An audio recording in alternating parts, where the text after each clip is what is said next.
क्या आपने जो ये वीडियो प्ले किया है, क्या वो आपकी अपनी चॉइस थी या फिर आपका हर एक रिएक्शन, हर एक एक्शन किसी इनविजिबल लॉ से प्री डिटरमाइंड है? क्या हम सच में अपनी मर्जी से डिसीजन लेते हैं या ये एडवांस बायोलॉजिकल मशीन की तरह रिएक्ट करते हैं? हे दोस्तों, welcome to daily dose of physics, जहां हम साइंस के कॉम्प्लेक्स टॉपिक्स और आइडियाज को सिंपल और मजेदार तरीके से एक्सप्लोर करते हैं। आज हम एक ऐसे टॉपिक के बारे में बात करने वाले हैं जो सिर्फ साइंस ही नहीं बल्कि आपकी आइडेंटिटी को भी चैलेंज करता है। फ्री विल, यानी कि मुक्त इच्छा। Free will versus determinism. इस डिबेट की शुरुआत फिजिक्स के सबसे बड़े सवाल से होती है। क्या यूनिवर्स एक मशीन की तरह काम करता है जहां सब कुछ प्रिडिक्टेबल है? क्लासिकल फिजिक्स का मानना था कि अगर हमें किसी भी पार्टिकल का पोजीशन और स्पीड पता चल जाए तो हम फ्यूचर को परफेक्टली प्रेडिक्ट कर सकते हैं।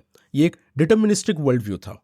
लेकिन 1814 में एक फ्रेंच मैथमेटिशियन पियरी सिमोन लाप्लास ने एक माइंड एक्सपेरिमेंट प्रपोज किया जिसको उन्होंने नाम दिया लाप्लास डीमन। सोचो, एक ऐसा हाइपोथेटिकल बीइंग जो यूनिवर्स के हर एक पार्टिकल का एग्जैक्ट पोजीशन और वेलोसिटी जानता है। अगर ऐसा डीमन एग्जिस्ट करता है तो पास्ट को परफेक्टली रिकंस्ट्रक्ट कर सकता है और फ्यूचर को बिल्कुल एक्यूरेटली प्रेडिक्ट कर सकता है। मतलब आपका ये वीडियो देखना, आपका हंसना या फिर सोचना, सब कुछ पहले से फिक्स्ड होगा। ये आइडिया क्लासिकल फिजिक्स के डिटर्मिनिस्टिक यूनिवर्स को रिप्रेजेंट करता है, एक ऐसा वर्ल्ड जहां फ्री विल के लिए कोई जगह नहीं है। लेकिन क्या हम सच में इस आइडियल डीमन को बना सकते हैं? क्वांटम मैकेनिक्स इस सर्टेनिटी को तोड़ देती है क्योंकि वहां रैंडमनेस का एक फंडामेंटल रोल है। तो अगर यूनिवर्स क्वांटम रैंडमनेस से भरा हुआ है तो क्या लाप्लास का डीमन भी एग्जिस्ट कर पाएगा?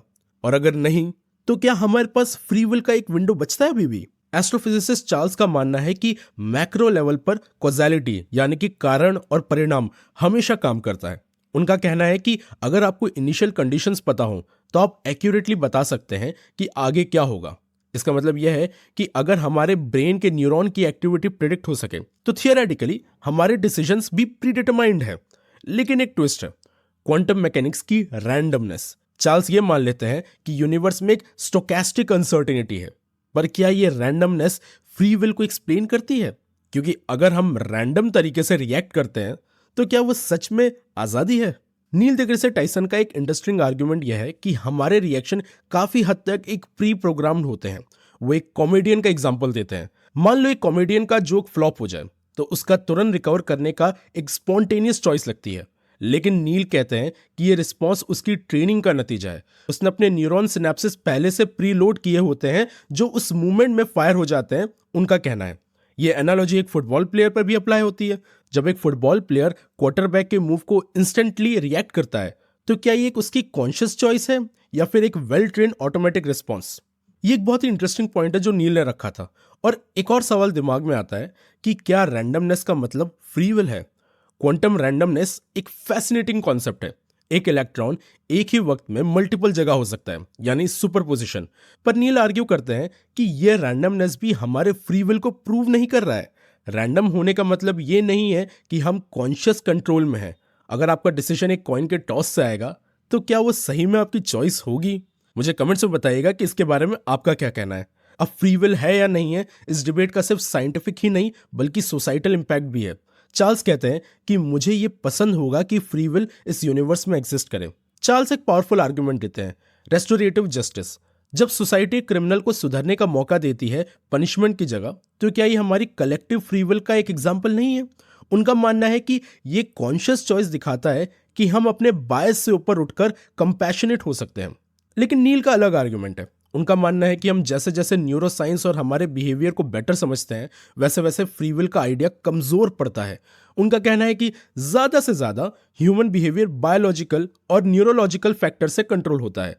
आज हम समझते हैं कि एडिशन, ऑटिज्म, डिप्रेशन जैसे कंडीशन में लोगों का कंट्रोल काफी लिमिटेड होता है। उनका एक फेमस कोट है, हम एक ऐसे फ्यूचर की तरफ बढ़ते जा रहे हैं जहां फ्री विल का वजूद ऑलमोस्ट खत्म हो जाता है। इसका मतलब है कि आज के डिसीजन भी हमारे जीन्स, अपब्रिंगिंग और ब्रेन केमिस्ट्री का रिजल्ट हो सकते हैं।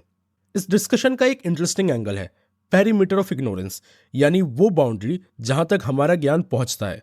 नील का मानना है कि जैसे जैसे साइंस आगे बढ़ता है वैसे वैसे ये बाउंड्री श्रिंक करती है। जहां पहले हम चीजों को फ्री विल से जस्टिफाई करते थे, आज हम उन्हें बायोलॉजी और फिजिक्स से एक्सप्लेन करते हैं। पर चार्ल्स का मानना है कि हो सकता है एक लिमिट हो जहां साइंस और डिटर्मिनिज्म रुक जाए। हो सकता है एक पॉइंट के बाद हमें फ्री विल को एक्सेप्ट ही करना पड़े। वो कहते हैं ये एक होपफुल पर्सपेक्टिव है कि शायद एक फंडामेंटल आज़ादी हम सब में है। इसके अलावा अगर हम लोग फ्री विल के बारे में बात करें तो एक और पॉइंट आता है कि फ्री विल के बिना रिस्पॉन्सिबिलिटी का क्या होगा। अगर फ्री विल एग्जिस्ट नहीं करता है तो इंसाफ यानी कि जस्टिस का क्या होगा। क्या हम क्रिमिनल्स को पनिश करने में जस्टिफाइड है। चार्ल्स आर्ग्यू करते हैं कि हमारी रिस्पॉन्सिबिलिटी सिर्फ पनिश करना नहीं बल्कि समझाना भी है। अगर हम किसी क्रिमिनल का बैकग्राउंड समझे, उसकी मेंटल हेल्थ कंडीशन समझे, तो हम लोग ज्यादा कंपैशनेट हो सकते हैं। तो बेसिकली देखा जाए तो फ्री विल का जवाब आसान नहीं है। एक तरफ हमारे हर एक्शन का एक कोर्स है, डिटर्मिनिज्म, दूसरी तरफ क्वांटम रैंडमनेस है जो अनप्रेडिक्टेबिलिटी लाता है। नील का मानना है कि फ्री विल एक इल्यूजन है, जबकि चार्ल्स एक होपफुल स्टैंस लेते हैं कि एक छोटा सा हिस्सा आज़ादी का हमेशा रहेगा। तो आपका क्या मानना है कि हम अपनी मर्जी से डिसीजन लेते हैं या हम एक बायोलॉजिकल मशीन का हिस्सा है। अब आप लोगों के लिए एक बहुत ही इंटरेस्टिंग सा सवाल है। मान लीजिए कि साइंटिस्ट को पता चल जाता है कि फ्री विल एग्जिस्ट नहीं करती है, यानी कि ये पूरा का पूरा यूनिवर्स डिटर्मिनिस्टिक है, और वो गवर्नमेंट के पास जाते हैं और गवर्नमेंट का डिसीजन है कि क्या उनको ये बात पब्लिक को बतानी है या नहीं बतानी है। अगर उन्होंने पब्लिक को बताया तो उनको ये कॉन्सिक्वेंस झेलना पड़ेगा कि हर एक क्रिमिनल ये बोल देगा कि यहाँ तो मेरी गलती नहीं थी, क्योंकि फ्री विल ही नहीं होता है तो ये मेरी चॉइस नहीं थी, ये मेरे पास सर्कमस्टेंसेस की वजह से ये हुआ था, जो कि सोसाइटी में केओस नहीं ले आएगा। लेकिन अगर वो शेयर नहीं करेंगे तो वो एक नॉलेज रिस्ट्रिक्ट करेंगे लोगों से, एक बात छुपा रहे होंगे, एंड मे बी उस नॉलेज की मदद से कुछ इंटरेस्टिंग चीजें भी आ सके। कमेंट्स में बताइएगा कि आपका इस बारे में क्या कहना है। अगर आपको ये एपिसोड इंटरेस्टिंग लगा तो डेली डोज ऑफ फिजिक्स को सब्सक्राइब करें। अगली बार हम मिलेंगे एक ऐसे ही थॉट प्रोवोकिंग टॉपिक के साथ। तब तक के लिए स्टे क्यूरियस, कीप लर्निंग।